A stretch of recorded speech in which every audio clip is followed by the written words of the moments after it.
For a smoky eye look, I like to start with the eyes. So we're going in with a dark blue eyeliner, smudge that all over the lid.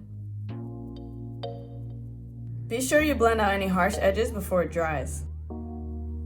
Wrap that same blue eyeshadow around the lower lash line. Next, we're taking blue-brown pigment from MAC and popping that right over top. Add a setting spray to the brush to increase intensity. Then add MAC's turquoise pigment in the center of the lid.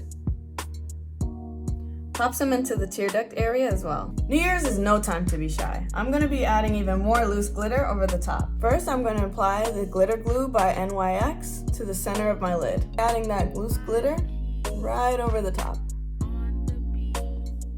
Use black eyeliner to smoke out the outer corners. Go over that black eyeliner with a black eyeshadow. Let's pump up the drama in the waterline with a little black eyeliner. Add tons of mascara to the top and bottom lashes. Dust off any fallout. Add a thin, even layer of foundation. Use a concealer 2 to 3 shades lighter than your skin tone to accentuate the high points of your face.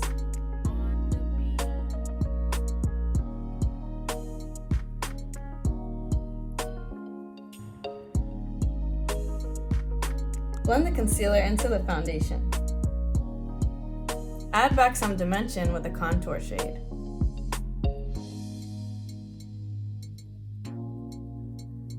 To really kick this look up a notch, add some loose powder.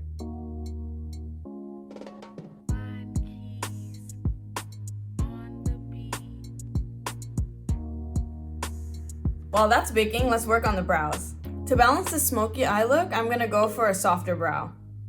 Brush those hairs up, over, and down. Use a lighter pencil than you normally would and add in some feathery strokes. Brush through again to soften up the look. Use what's left on the concealer brush to gently outline the brow. Now it's time to knock off that baking powder. If your skin is on the drier side, don't let the powder sit for too long. No glamorous look would be complete without a bit of bronzer. I'm going to go in with my favorite berry tone blush from Mented Cosmetics and pop that on the apples of my cheek. Using my fingers, I'm going to apply a cream highlighter to the high points of my cheekbone. Then I'll add a little bit more to the high points of my face. Line your lips with a chocolate brown lip liner. And fill it in with your favorite Barbie pink shade. Blend them together and add some gloss. Now we're serving New Year's glam realness.